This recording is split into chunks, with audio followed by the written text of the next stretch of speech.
et bienvenue à cette session. Je dois vous dire que la session va être enregistrée. Ça me fait grand plaisir de vous présenter le docteur Ouellet, Rodney Ouellet. Docteur Ouellet est médecin et puis il détient un PhD également. Le docteur Ouellet détient la chaire RR légère en médecine de précision. Il est chercheur senior à l'Institut Atlantique de recherche sur le cancer. Et il est également médecin conseil au laboratoire de génétique moléculaire au Centre hospitalier universitaire Dr Georges L. Dumont du réseau de santé vitalité à Moncton. La présentation du Dr Ouellet aujourd'hui s'appelle « Débloquer la résistance, exploiter la biopsie liquide des patients et l'IA pour améliorer les résultats de l'immunothérapie ». Je dois vous dire également que vers la fin, la session dure 50 minutes. On va essayer de garder le dernier 6 à 10 minutes pour des questions que vous aurez. Je vous invite à poser vos questions sur le chat et je lirai les questions vers la fin. Alors, Dr. Ouellet, c'est à vous. Merci, Gilles. Merci de l'introduction. Puis, merci aux organisateurs de m'avoir invité pour donner une présentation aujourd'hui sur nos travaux récents, aussi un petit peu d'historique, pourquoi on est dans cette direction de recherche-là. Donc, je vais partager mon écran.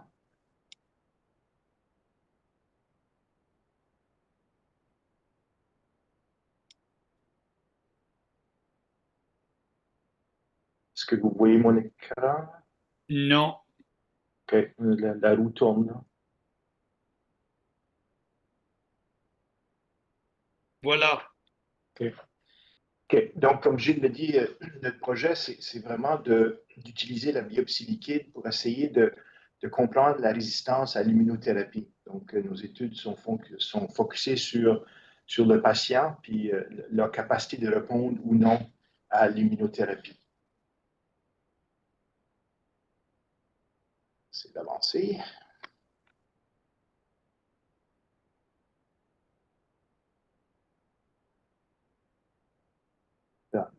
Donc, ces travaux ici se font principalement au Centre de médecine de précision du Nouveau-Brunswick, qui est une infrastructure de recherche qui a maintenant 5 ans de vieux, qui est construit à proximité, adjacent au Centre hospitalier universitaire Dr Georges L. Dumont. Donc, là-dedans, on a des chercheurs de l'Institut Atlantique de recherche sur le cancer, également des chercheurs de l'Université de Moncton et du réseau de santé vitalité. Vous montrer un peu les infrastructures du centre de médecine. On a des laboratoires de fine pointe, des plateformes technologiques, des espaces de travail et tout ce qu'on a besoin pour faire la recherche en médecine de précision. C'est également l'endroit, l'édifice était tout neuf en 2019 lorsque on a annoncé la création du réseau des Marathon of Hope Cancer Centers. Donc, toute la communauté de recherche canadienne était ici à Moncton pour cette belle annonce-là qui a été faite par la ministre de Santé à l'époque, Mme Petitpas-Taylor. Ma présentation est en français, mais beaucoup de mes diapos sont en anglais. C'est très complexe de les traduire, donc vous m'excuserez pour ça. Donc, j'ai encore mon gilet Équipe Canada qui signifie beaucoup de nos jours, donc on le porte fièrement. Le réseau de santé Marathon of Hope, ça tient à cœur, tout comme les instituts de recherche Terry Fox. C'est une organisation que je connais depuis très longtemps. En fait, au milieu des années 2000, j'ai été demandé de participer à un groupe d'aviseurs scientifiques pour créer finalement les instituts de recherche Terry Fox. Donc, on était des chercheurs à travers le Canada qui sont venus ensemble pour concevoir qu'est-ce que ce nouvel institut-là, qui a été créé par la Fondation Terry Fox, pourrait faire de différent et d'unique à travers le pays. Donc, cette direction-là a amené à beaucoup d'améliorations au niveau canadien, beaucoup de coopération et des projets de recherche qui sont centrés sur le patient pour essayer d'améliorer son sort. Donc, à l'intérieur du MOCCN, moi, je participe à 2 études, dont un comme investigateur principal, celui-là que je vais vous parler aujourd'hui, et je participe également à un projet pan-canadien qui est mené par Dr. Philippe Bédard de l'Université de Toronto, avec des collaborateurs dans différents centres du pays. Donc, la médecine de précision, c'est quoi? Donc, la médecine de précision, c'est un concept qui évolue maintenant depuis une trentaine d'années. Pour un peu vous dire mon âge, moi, quand j'ai étudié en médecine, on ne parlait vraiment pas de la médecine de précision. On parlait de traiter une population basée sur des études cliniques et les patients étaient traités de par la pathologie qu'ils avaient. Donc, s'ils avaient un cancer du sein ou un cancer du poumon, ils recevaient essentiellement la même recette. Donc, c'était de la chimiothérapie pour la plupart. Donc, ce qu'on obtenait, c'était des succès dans certains cas, des non-réponses dans certains autres cas. Et malheureusement, chez les patients qui ne répondaient pas, on observait également parfois des effets secondaires assez toxiques. Donc, qu'est-ce qui est arrivé au fil des ans, depuis les années 90, c'est que notre connaissance du cancer s'est améliorée. On a commencé à comprendre à l'intérieur du cancer qu'est-ce qui était différent d'un cancer à l'autre, quel gène était muté, quel facteur était amplifié.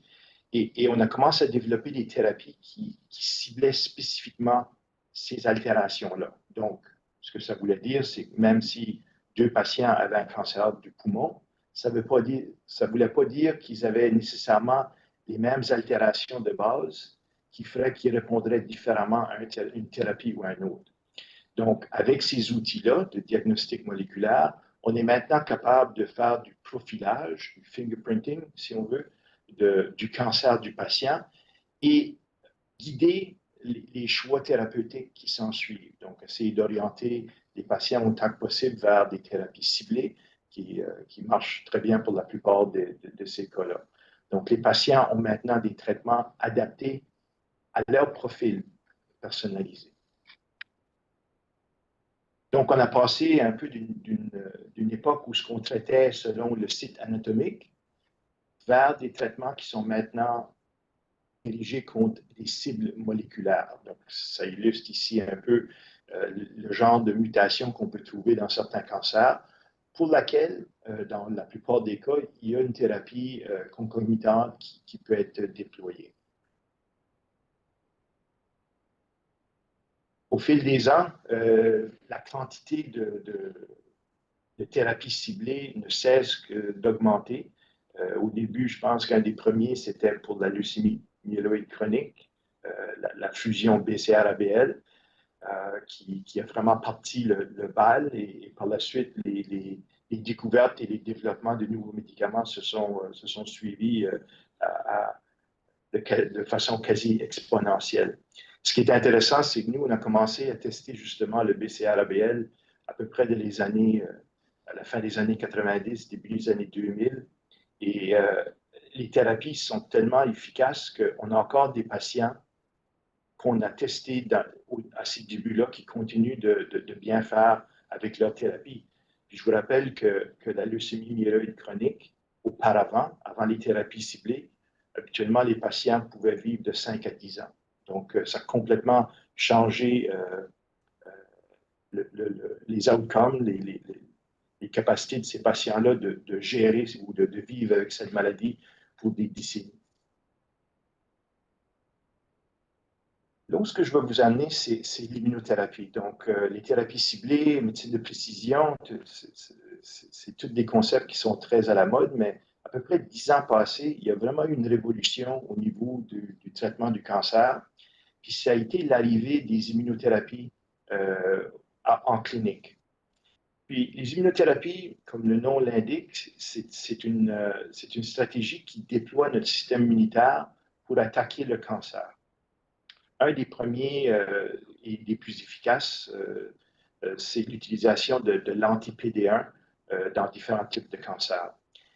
Puis, qu'est-ce que cette thérapie-là suscite ou déploie? C'est que notre système immunitaire a un genre de mécanisme de reconnaissance de soi. Donc, nos cellules, en temps normal, nos cellules T, nos cellules immunitaires, ne vont pas nous attaquer parce qu'ils reconnaissent que nos cellules, c'est nous, dans le fond. Les tumeurs ont compris ça, puis ils sont capables de déployer les mêmes mécanismes pour faire en sorte que le système immunitaire ne le reconnaît pas comme étant méchant ou causant du dommage. Donc, cette reconnaissance-là, c'est tout simplement une interaction, on appelle souvent ça une poignée de main, entre une molécule sur les cellules T qui s'appelle PD1 et une molécule qui se trouve sur nos cellules et sur les cellules tumorales qui s'appelle PDL1, donc le ligand. Donc, si cette poignée de main-là se fait, il n'y aura pas d'attaque du système immunitaire envers le cancer. Donc, les médicaments anti-PD1 ou anti-PDL1, ce qu'ils font, c'est qu'ils interfèrent avec cette poignée de main-là, puis ça va faire en sorte que notre système immunitaire ne reconnaît plus la cellule tumorale comme étant soi. Donc, va se mettre à vouloir développer une réaction contre la cellule tumorale et dans certains cas, même plusieurs cas, va entraîner la mort du cancer. Donc, c'est un mécanisme qui interfère avec la reconnaissance de soi. On les appelle souvent des checkpoints. La poignée de main, c'est essentiellement un checkpoint. Puis si ces conditions-là ne sont pas remplies, le système immunitaire va attaquer notre cancer. Le problème avec l'immunothérapie, c'est que ça marche super bien, mais ça ne marche pas toujours. Donc, il y a des patients qui peuvent être identiques à un autre patient. Puis, l'immunothérapie ne marche pas. Donc, ici, j'ai pris un exemple des patients qu'on voit pratiquement tous les jours, patients atteints de cancer du poumon, stade avancé. Au niveau moléculaire, ils ont des mêmes mutations. Souvent, on trouve des mutations KRAS. Puis, on teste voir si ces patients-là ont une forte expression de PDL1. J'écris PD1, c'est en fait PDL1. Et donc, sur papier, si on veut, ces deux patients-là devraient avoir le même type de réponse. Mais malheureusement, lorsqu'on installe le traitement d'immunothérapie, on voit qu'il y a certains patients qui vont répondre, tandis que d'autres ne répondront pas. Puis on ne comprend encore pas pourquoi ce mécanisme-là ou cette non-réponse-là est présente chez certains patients. Ça a été démontré dans d'autres types de cancers, comme le mélanome, où on a un test qui mesure, comme j'ai dit tantôt, combien de PDL1 qui est présent sur une tumeur. Et ce qu'on s'est rendu compte, c'est que si un patient a beaucoup de PDL1, parfois il répond, parfois il ne répond pas. Puis si les patients n'ont pas de PDL1, ce qui est un peu difficile à comprendre, ils peuvent répondre ou pas répondre. Donc, on dirait que la présence ou l'absence du marqueur, la cible, qui est PDL1, ne change pas le résultat de façon significative pour ces deux groupes-là. Donc, il y a encore des incertitudes ou des choses qu'on ne comprend pas dans la réponse immunitaire qui nous empêchent d'avoir plus de réponses favorables pour plus de patients. Donc, pour récapituler un peu, comment on faisait les choses avant, la méthode traditionnelle, on traitait tout le monde avec la même thérapie. Médecine de précision, on essaie de comprendre qu'est-ce qui se passe au niveau de chaque patient pour adapter les traitements. Avec l'immunothérapie, on est revenu un peu à la case départ. Donc, on a encore du travail à faire pour essayer de comprendre pourquoi certains patients répondent, tandis que d'autres patients ne répondent pas à l'immunothérapie. Donc, il y a beaucoup d'études qui se font à ce niveau-là présentement. À travers le monde, il y a des gens qui s'intéressent à la tumeur comme telle, ou la tumeur et le micro-environnement tumoral, c'est-à-dire comment est-ce que notre système immunitaire interagit avec la tumeur. Nous, on applique différentes approches. On utilise, nous, la biopsie liquide et particulièrement les particules qui sont contenues dans une biopsie liquide qu'on appelle les vésicules extracellulaires, ou en anglais les extracellular vesicles, EV. Et on utilise cette approche-là pour essayer de comprendre comment le cancer et notre système immunitaire interagissent. Donc, la biopsie liquide, juste pour vous donner un peu comment est-ce que ça nous aide pour comprendre des choses, c'est que c'est quelque chose qui est facilement prélevable. C'est une prise de sang, dans le fond. On peut l'obtenir à différents points dans la trajectoire du patient.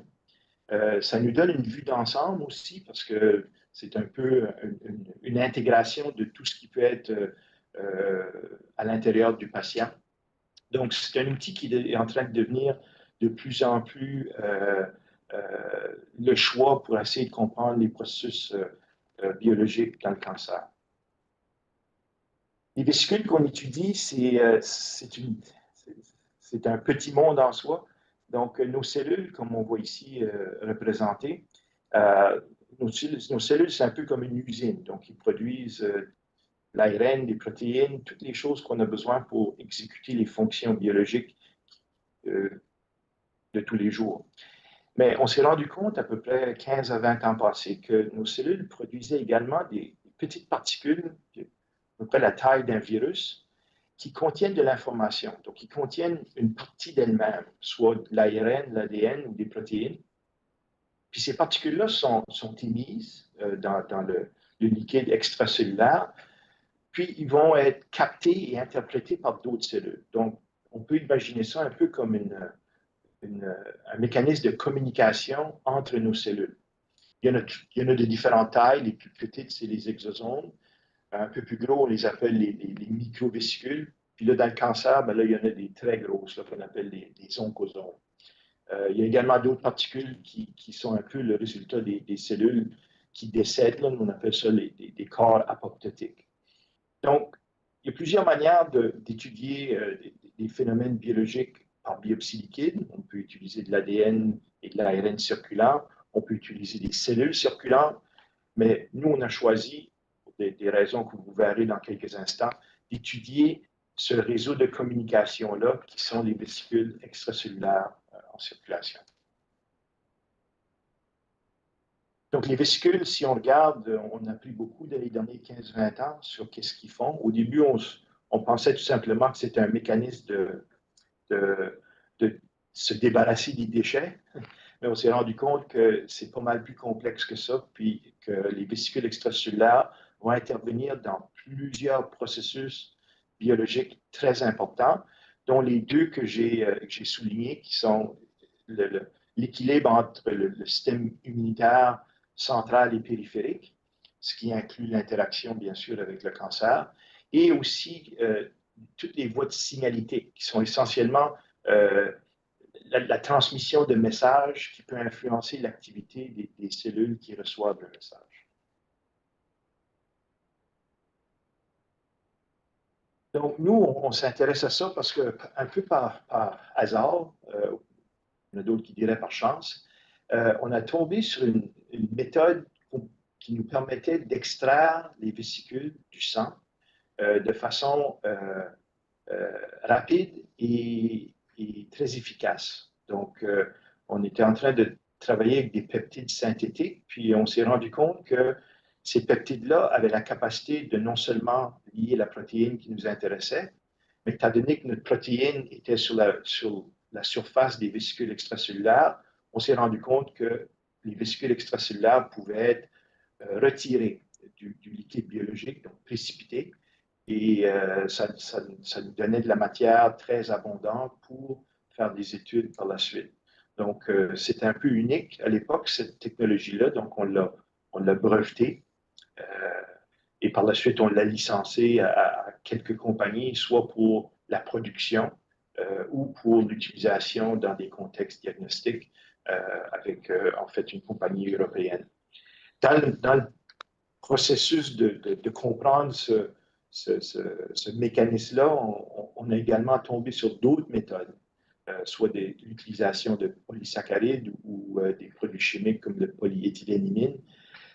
C'est des macromolécules qui nous permettent également d'isoler des vésicules extracellulaires. Donc, on a breveté ces méthodologies-là aussi. Donc, on est devenu un peu un laboratoire qui focusait sur des méthodes pour extraire les vésicules en circulation.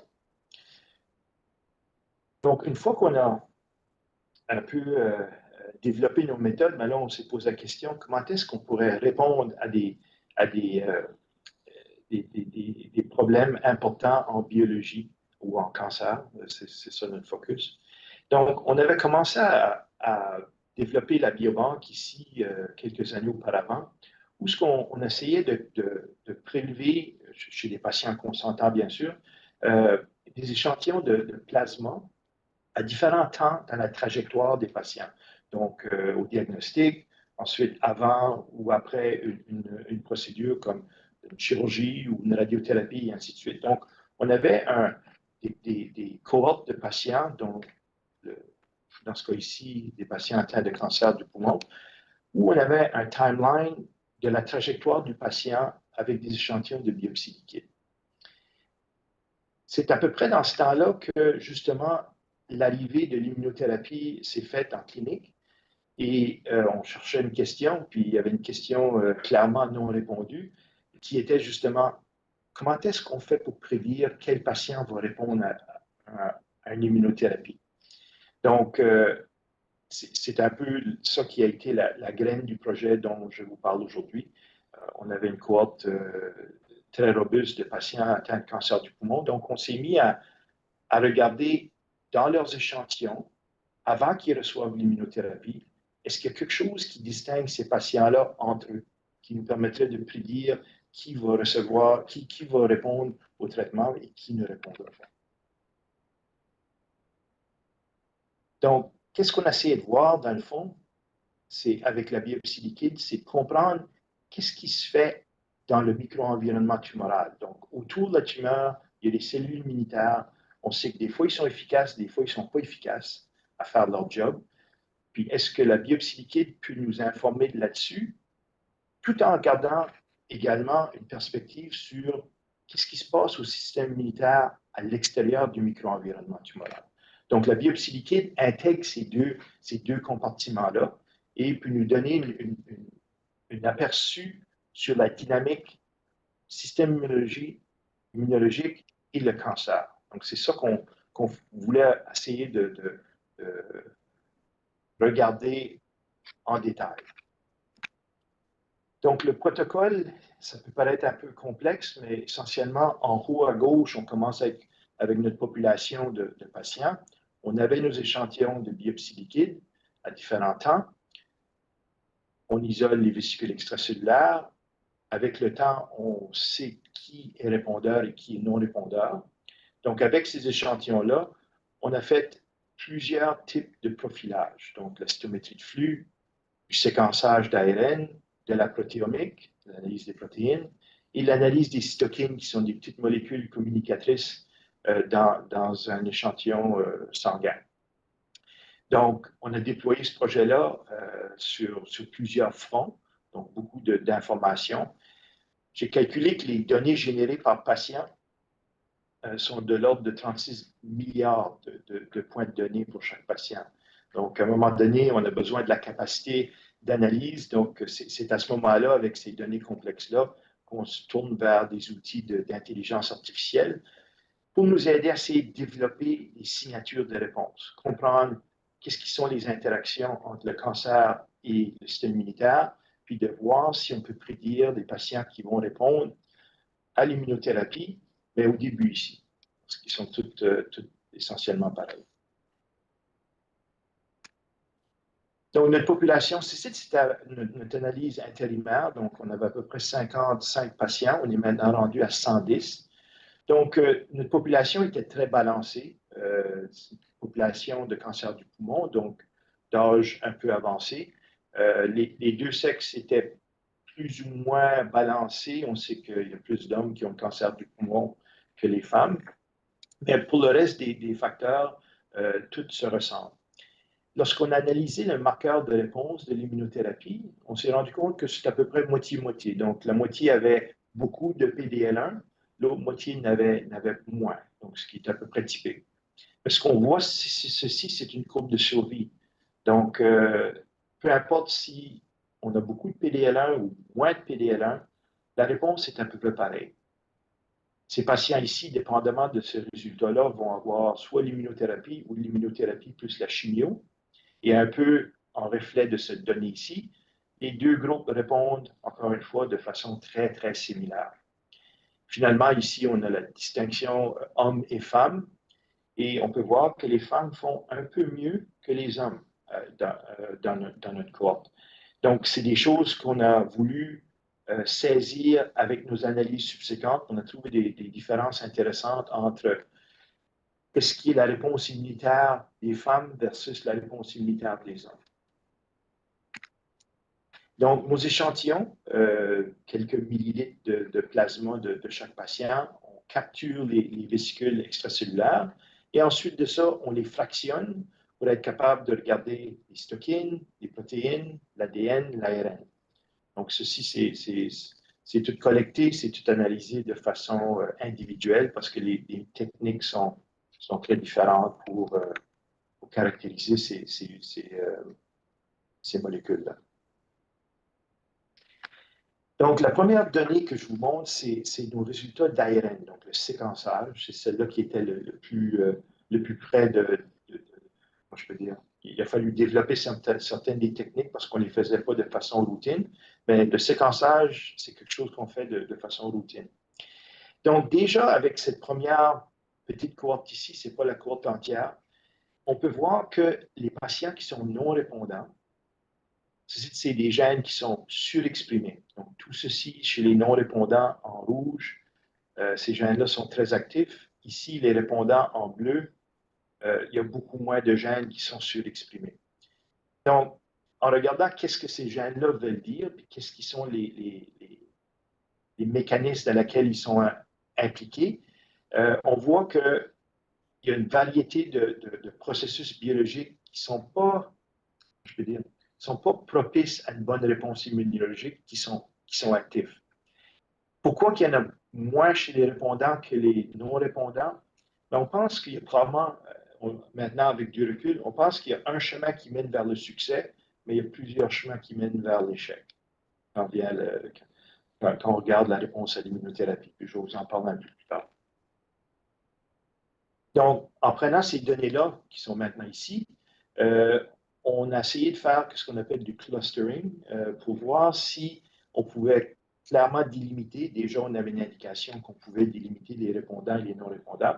Et comme de fait, on peut voir que les répondants se groupent de façon très, très serrée.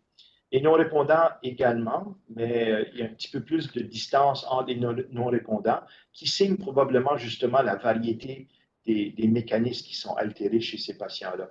Il y a un groupe de patients qui sont en dehors, mais ça, c'est dans toute analyse. On ne peut pas finir par mettre tout le monde dans la même boîte. Mais déjà, on peut voir qu'il y a deux groupes distincts au niveau de l'ARN, donc le séquençage, avant de recevoir le traitement de l'immunothérapie.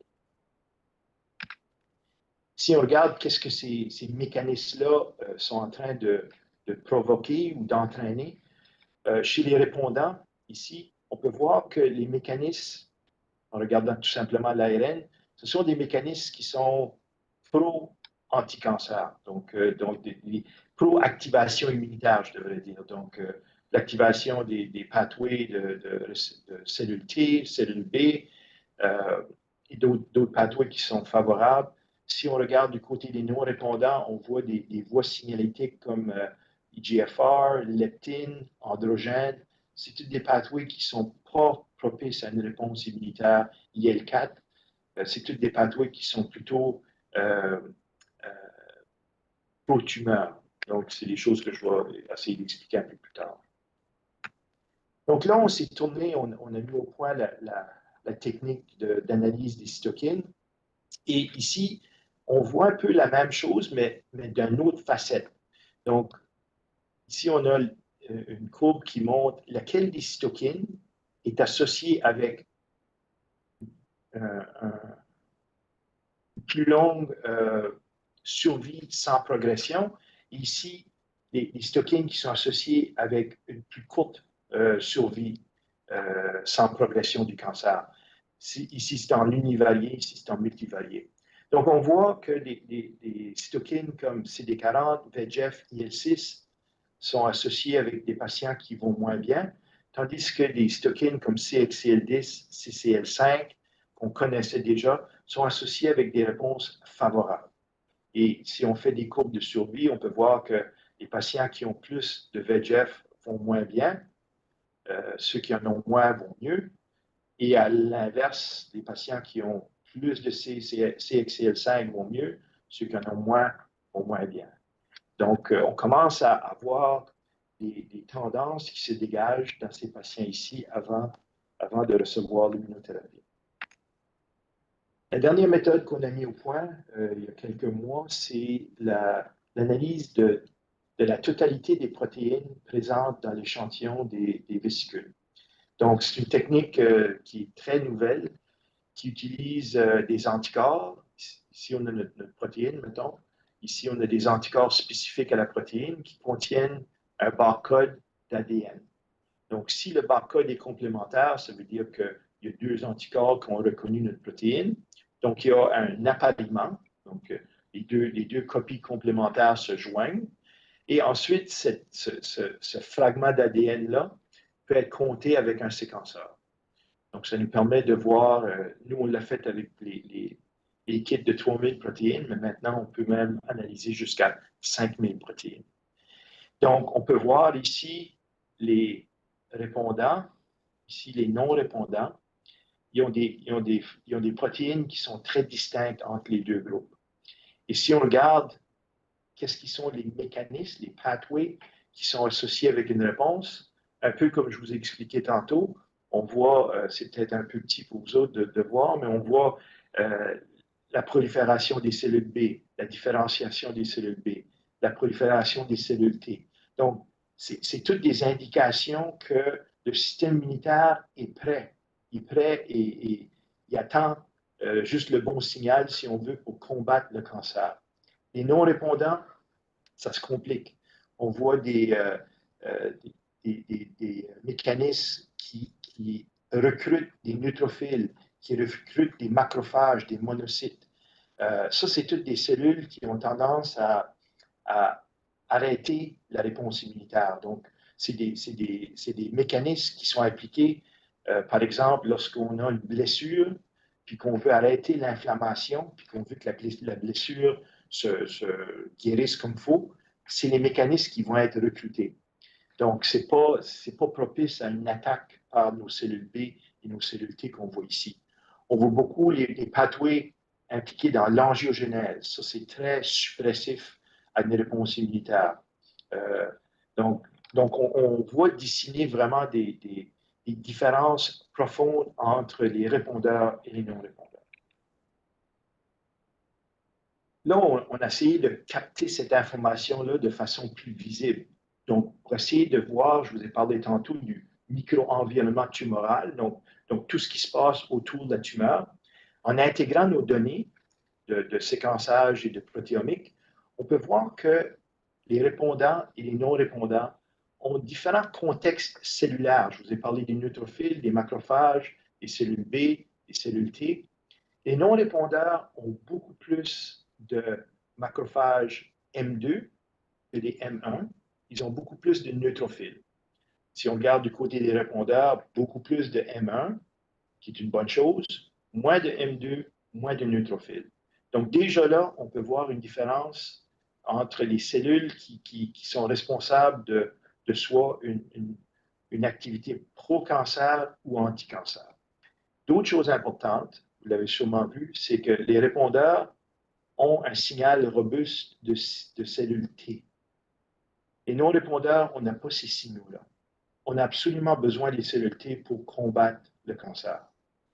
Donc, c'est vraiment une visualisation du micro-environnement tumoral qui nous permet de voir qu'il y a un groupe qui sont prêts à combattre, l'autre groupe n'a pas les outils nécessaires pour combattre le cancer.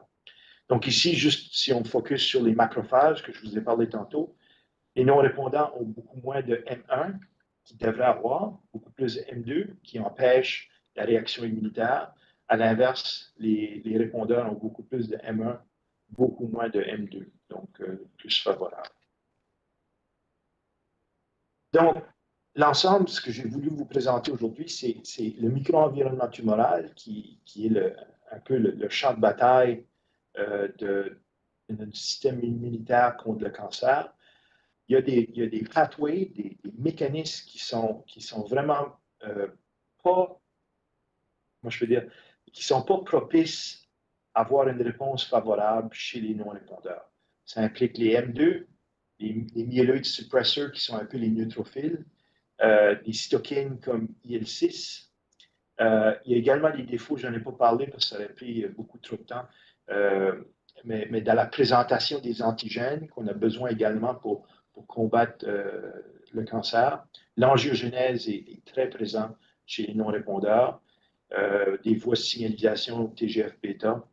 Puis les signaux qu'on voit chez les non-répondeurs, c'est que nos cellules B et nos cellules T, dans ces contextes-là, sont épuisées. Il y a même des terminologies que les gens utilisent, ils sont sénescents, donc ils sont un peu passés date. Ils ne vont pas être capables de combattre le cancer. Donc, où est-ce qu'on s'en va avec ça? Donc, avec ces profils-là, on a un peu maintenant la carte de route qui nous permet de comprendre pourquoi qu'un non-répondeur ne répond pas. Chose intéressante, je vais reculer. Chose intéressante, c'est que pour beaucoup de ces mécanismes-là, il existe des thérapies. Puis je vais vous situer dans le contexte, c'est que beaucoup de ces processus-là, comme les macrophages, TGF-bêta, IL-6, c'est des pathways qu'on connaît, mais on connaît dans le contexte des maladies auto-immunes. Donc, des patients qui ont des problèmes comme du psoriasis ou de l'asthme ou des maladies inflammatoires de l'intestin, l'arthrite rhumatoïde. C'est des mécanismes aberrants ou altérés de notre propre système immunitaire qui fait qu'on s'attaque un peu nous-mêmes, puis qu'on on provoque les maladies dont je vous ai parlé. Donc, là, ce qu'on se demande, c'est est-ce qu'on pourrait utiliser ces médicaments-là, qui sont sécuritaires? Il y a beaucoup de personnes, même des gens, je suis certain qu'on connaît, qui prennent ces médicaments-là de façon routine et même pour des années pour combattre ces problèmes auto-humains-là. Est-ce que ça serait possible dans un contexte de combiner des immunothérapies avec ces agents euh, biologiques-là pour essayer d'enlever les obstacles, les réduire pour permettre à la thérapie immunologique de fonctionner comme les répondants. Donc, ça, c'est une des étapes qu'on veut tester.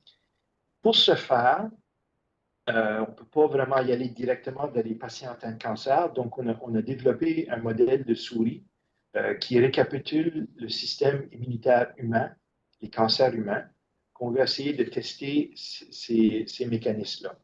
Donc, depuis à peu près presque un an, on est en train de développer une souris qui a un système immunitaire défectueux de souris, mais que cette souris-là est facilement peut facilement transplanter un système immunitaire humain. Donc, on prendrait ces souris-là après une irradiation, on leur donne des cellules souches humaines, ils vont développer un système immunitaire humain. On va être capable de prendre des cancers humains, possiblement les cancers des patients, pour les développer, pour ensuite tester nos thérapies si on peut surmonter les mécanismes de suppression. Donc, ça, c'est quelque chose qu'on a entamé, comme j'ai dit, depuis environ un an. Nos souris, on les a maintenant, on a les bons génotypes. Donc, c'est des choses qu'on veut entamer en 2025. Donc, vraiment, là, on sera capable de poser la question, est-ce que les mécanismes qu'on observe en biopsie liquide ont réellement un impact euh, d'inhibition de la réponse à l'immunothérapie? Donc, un peu pour revenir à ce que j'ai dit au début, c'est d'amener des éléments de précision à l'immunothérapie que malheureusement on n'a pas, mais c'est juste une question de temps avant qu'on puisse mettre le doigt sur qu'est-ce qui fait qu'un patient ne répond pas. Donc, c'est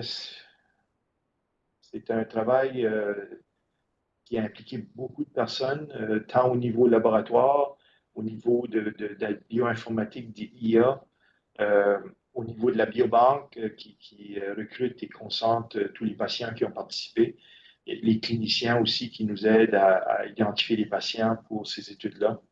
C'est des travaux qui ont également été financés par des organismes comme Terry Fox, la Société du cancer, au Nouveau-Brunswick, le Fonds de recherche en santé, NBIF et bien sûr la chaire que je détiens.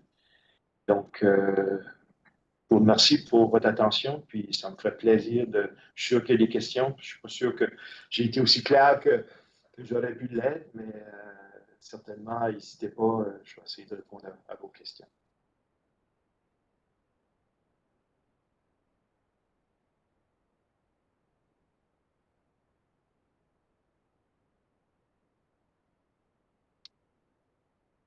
Gilles, tu es sur mute, je pense.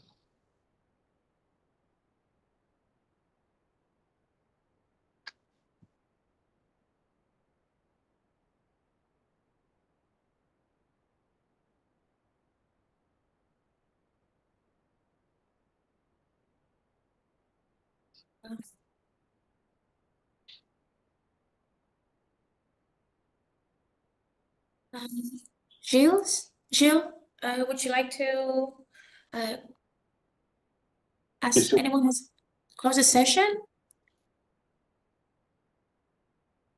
Tu es sur mute, Gilles. Yes, you're muted.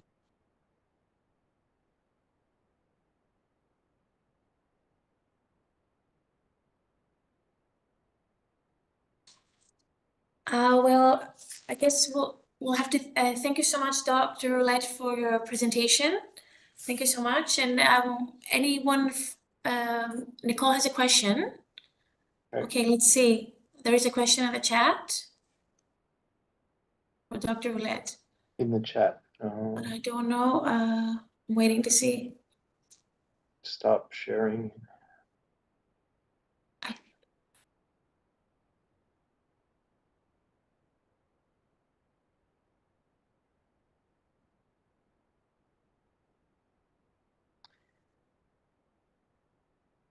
I'm in the chat. I don't see a question. I don't see a question so much. Anyone else? Anyone of the participants would like to ask a question? So thank you so much, Dr. Roulette, for your session, and thank everyone who joined today. And we're moving to break right now. I don't know if Gilles, you have anything to say. You're muted right now. Oh, okay. Can I remove the mute? I don't think he. Okay, just a second. Let me see. No, he should be able to remove his mute, no problem.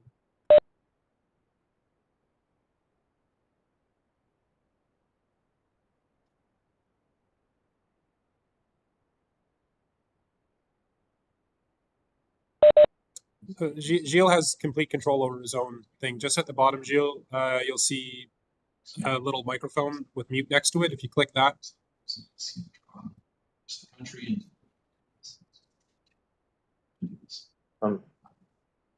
So on the bottom of the page. Thank you. Maybe you don't have the WebEx window open. Or the wrong microphone, perhaps. Really a team effort requires researchers.